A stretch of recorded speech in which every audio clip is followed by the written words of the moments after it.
नमस्कार, मेरा नाम है आलोक त्रिपाठी और आप देख रहे हैं टीवी 27 न्यूज़ का खास शो डीप डाइव। भारत में राजनीति सेवा है, संघर्ष है या फिर खानदानी कारोबार। यहाँ चुनाव सिर्फ जनता नहीं लड़ती, कई बार पूरा खानदान मैदान में उतर जाता है। कहीं दादा के बाद पापा, तो कहीं पापा के बाद बेटा, तो कहीं पति के बाद पत्नी और चाचा के बाद भतीजा। विरासत के तौर पर राजनीति अगली पीढ़ी को पास हो जाती है और कहीं टिकट तो ऐसे पास होता है जैसे पुश्तैनी मकान की रजिस्ट्री। दिलचस्प बात यह है कि परिवारवाद पर सबसे ज़्यादा भाषण देने वाले दलों के घरों में भी राजनीति की विरासत आराम से पलती हुई मिल जाती है। तो सवाल ये है, क्या भारतीय लोकतंत्र अब जनता का तंत्र है या कुछ परिवारों की जागीर बनता जा रहा है? एडीआर की रिपोर्ट के आंकड़े इस बहस में सिर्फ मसाला नहीं बल्कि आईना लेकर आए हैं। आज की डीप डाइव में देखिए किस पार्टी में कितना परिवारवाद है, कौन सबसे ज़्यादा निशाने पर है और कौन खुद को पाक साफ बताकर भी सवालों के घेरे में खड़ा है। लालू एंड कंपनी और सोनिया जी ये परिवारवाद की राजनीति चलाने वाले लोग हैं। साथियों, भ्रष्टाचार और परिवारवाद गरीब का सबसे बड़ा दुश्मन होता है। ये लोग केवल अपने परिवार को बढ़ाने के लिए लगे हुए हैं। शांत कुमार हो गए, नीतीश मिश्रा हो गए, संतोष सुमन हो गए, दीपक प्रकाश हो गए। देखिए, नड्डा जी जिस प्रदेश से आते हैं, अनुराग ठाकुर जी के पिताजी कौन मंत्री थे कि नहीं थे, मुख्यमंत्री थे कि नहीं थे? राजनाथ सिंह के बेटे हैं नहीं विधायक? कहता कि जो परिवारवाद की राजनीति करते हैं वो परिवार का भला करते हैं। श्री अखिलेश यादव जी का पीडीएफ फर्जी है, परिवार डेवलपमेंट एजेंसी है और श्रीमती सोनिया गांधी जी के बेटा बेटी के साथ अगर संसद में मौजूदगी है। गांधी परिवार के बेटे बेटी का विकास करना हो तो फिर कांग्रेस को वोट दीजिए। आपको मुलायम सिंह जी के बेटे का भला करना है तो फिर समाजवादी पार्टी को वोट दीजिए। अगर आप लालू परिवार के बेटे बेटियों को उनका भला करना चाहते हो तो आरजेडी को वोट दीजिए।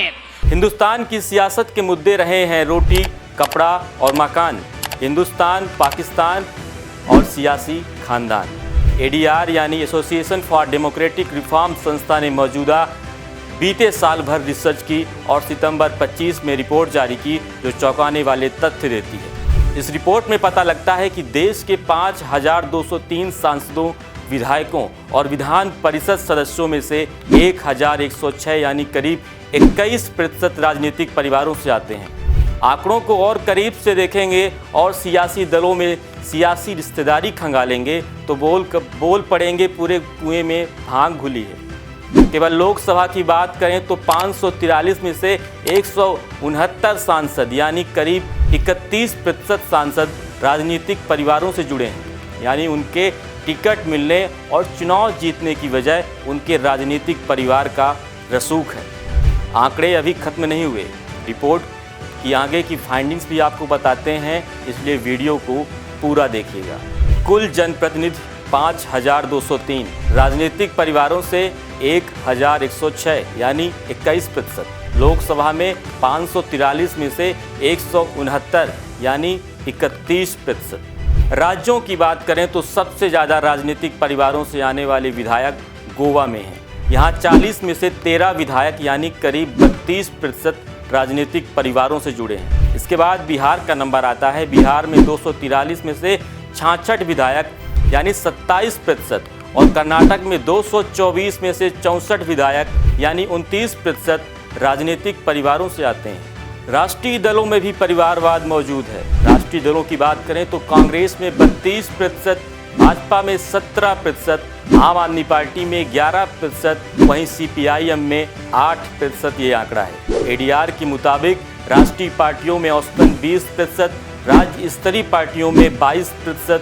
गैर मान्यता प्राप्त पार्टियों में 24% और निर्दलीय प्रतिनिधियों में भी ये आंकड़ा 24% है जो राजनीतिक परिवारों से जुड़े हुए हैं। क्षेत्रीय दलों में परिवारवाद का असर और ज़्यादा दिखाई देता है। लोक जनशक्ति पार्टी रामविलास पासवान की पार्टी में 50%, राष्ट्रवादी कांग्रेस पार्टी यानी शरद पवार की पार्टी में 42%, तेलुगु देशम पार्टी टीडीपी में यह आंकड़ा 36%, समाजवादी पार्टी में 30%, राष्ट्रीय जनता दल में 31%, शिवसेना उद्धव ठाकरे की पार्टी में 21%, डीएमके में 18%, यह आंकड़ा है। एडीआर की रिपोर्ट में एक और दिलचस्प तथ्य सामने आया है। महिला जनप्रतिनिधियों में 47% राजनीतिक परिवारों से आती हैं, जबकि पुरुषों में यह आंकड़ा सिर्फ 18% है। लोकसभा में भी राज्यों के बीच बड़ा अंतर दिखाई देता है।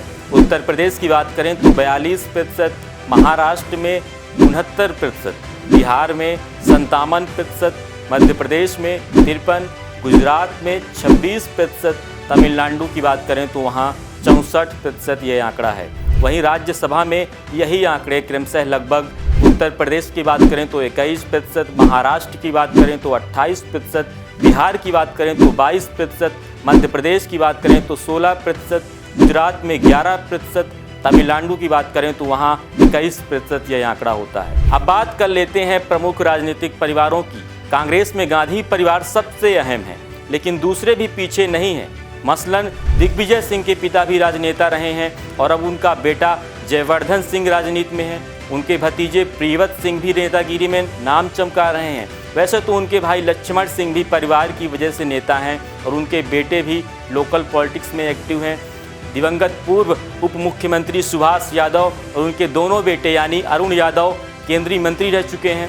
दूसरे बेटे सचिन यादव कमलनाथ सरकार में मंत्री रहे हैं और अब विधायक भी हैं। पूर्व उप मुख्यमंत्री जमुना देवी के भतीजे उमंग सिंघार फिलहाल एमपी के नेता प्रतिपक्ष हैं। कमलनाथ के बेटे नकुलनाथ भी राजनीति में एक्टिव हैं। लिस्ट बहुत लंबी है। छत्तीसगढ़ के एक राजनीतिक परिवार का जिक्र करना भी जरूरी है। जाने माने नेता सिंहदेव के परिवार का राजनीतिक वृक्ष बहुत विशाल है। उनके भाई अरुणेश्वर सिंहदेव एमपी में कांग्रेस के साथ एक्टिव हैं।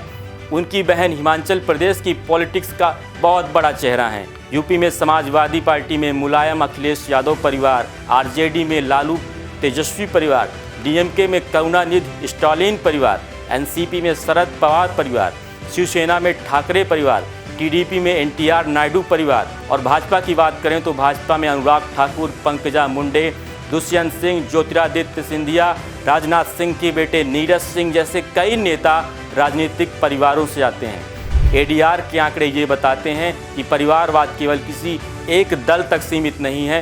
राष्ट्रीय दल हो या क्षेत्रीय दल, लगभग हर राजनीतिक दल में किसी न किसी स्तर पर राजनीतिक परिवारों की मौजूदगी है। फर्क सिर्फ प्रतिशत का है। लोकतंत्र में आखिरी फैसला जनता करती है, लेकिन सवाल अब भी वही है, क्या राजनीति में आगे बढ़ने का रास्ता योग्यता और जनसेवा से तय होगा या पारिवारिक विरासत से? सवाल पैदा होता है कि भारत में चुनाव जनता तय करती है या फिर कुछ घरानों की फैमिली मीटिंग। यहाँ राजनीति में टिकट विरासत में मिलता है। दादा सांसद तो पिता विधायक, पिता के बाद बेटा, बेटी, बहू, दामाद और कभी कभी तो पूरा परिवार अलग अलग सीटों से जनता की सेवा के लिए तैयार रहता है। मज़ेदार बात यह है कि मंच पर परिवारवाद के खिलाफ सबसे ऊंची आवाज़ें सुनाई देती हैं, लेकिन जैसे ही टिकट बांटने की बारी आती है, कई पार्टियों में लोकतंत्र दरवाजे पर इंतजार करता रह जाता है और रिश्तेदारी सीधे अंदर पहुंच जाती है। सवाल बड़ा सीधा है, क्या भारतीय राजनीति में चुनाव लड़े जाते हैं या राजनीतिक विरासत का उत्तराधिकार बांटा जाता है? इस बारे में आप क्या सोचते हैं, हमें ज़रूर बताइए। फिलहाल हमें दीजिए इजाज़त और ऐसी खबरों के लिए देखते रहिए TV27 न्यूज़। नमस्कार।